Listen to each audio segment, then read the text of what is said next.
Shua Tov, everyone. Welcome to video number 26 in our WhatsApp group. I translated and freely adopted this story from Sipuri Hasidim. I consider it special for Zion Cheshvan, the date, which is tonight, that we start adding a request for rain into the ninth blessing of the Amidah prayer. I call it the farmer method. Rebbetzin Menucha Rachel, along with her husband Yaakov Slonim, were sent by her father, the second Lubavitcher Rebbe, Rabbi Dovber, to move to the Holy Land and to strengthen the Chabad community in Hebron specifically. The Chabad community in Hebron, interestingly enough, was started when 15 families from Tzfat moved there in the late 1700s.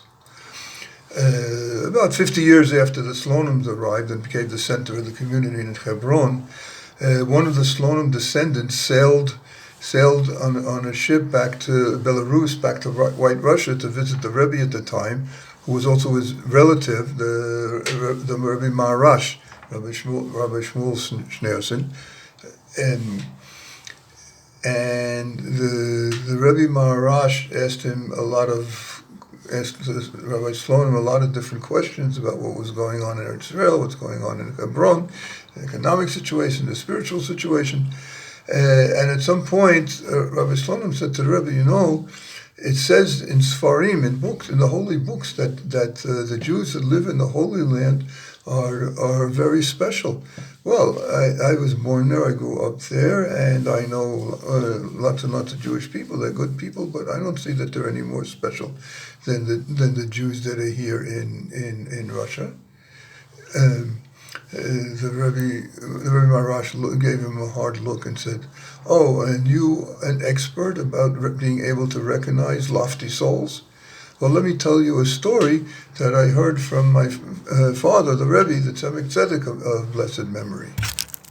A story about a simple Jew who lived in the land of Israel. That he was a farmer, and he lived just outside of Jerusalem. And once a week he would come to Jerusalem to sell his produce. And he would also visit a certain local rabbi regularly. Why? Well, this Jew didn't know how to study Torah, and he didn't really understand the words of the prayers that he was saying. In fact, even keeping straight the order of the prayers was very difficult for him. And when he was told that there's a different psalm, Shir Shel Yom, a different psalm said each day, different than the other days, and some days there's short Tachnun, and some days there's long Tachnun, except that some days we don't say Tachnun, he became totally confused. He just couldn't keep it straight. So on his weekly visits, he would ask the rabbi to write out for him the order of the prayers on each of the 7 days to follow. One year, towards the end of the month of Mar Cheshvan, when the rainy season has usually begun already,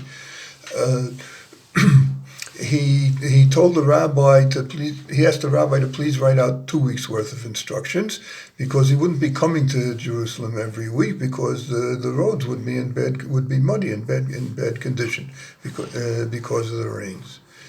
But it turned out that the next week he came anyway.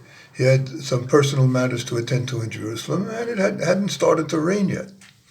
So he arrived in Jerusalem. He came on his donkey, and he stopped in the middle of the marketplace. It was deserted. He couldn't understand what was going on. Not a single shop, not a single booth was doing business. And then he had a moment of panic. Did I lose track of the days? Is it Shabbos? Did I do forbidden activities on Shabbat? God forbid. And he was in a little bit of a panic. He left his.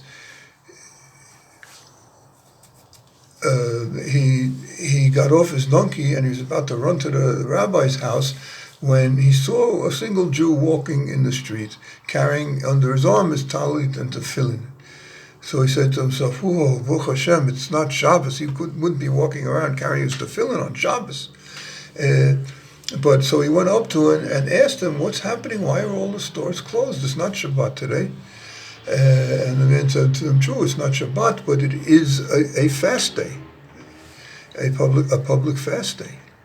A fast day? Oh no, I ate already. And all those special salichot prayers for the fast day, I didn't say any of them. What's going to be with me? And he was so upset that he took off at full speed for the rabbi's house. But when he got there, they told him the rabbi was still in shul. So he went running to the shul, and he confronted the rabbi. He said, "Rabbi, what did you do to me?" And the rabbi said, "What do you mean? What did I do to you?" He said, "Rabbi, it's a fast day today, but you didn't tell me. And I ate already, and I didn't say the right prayers. I was here this week, and you wrote the schedule of prayers for 2 weeks. Why didn't you tell me that this was a fast day?" The rabbi smiled and relieved it wasn't such a big problem after all. "Ah, my friend, you don't understand.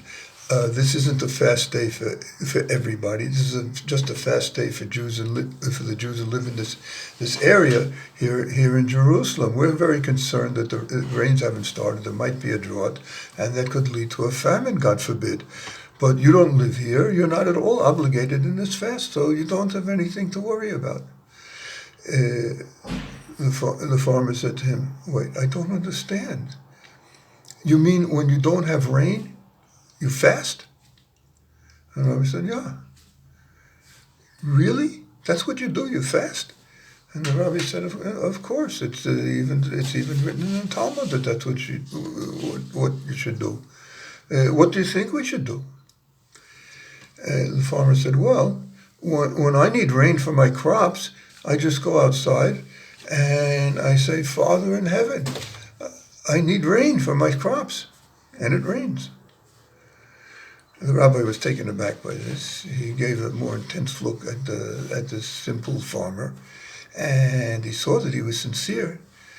So he said, "Well, why don't you try your method here? See if it works in the city as well as on the farm." So the farmer said, "Okay," and he went outside the house, and he looked up, and he started crying. And he said, Father, the people in Jerusalem need rain. Do you want your people to die in a famine? Give them rain."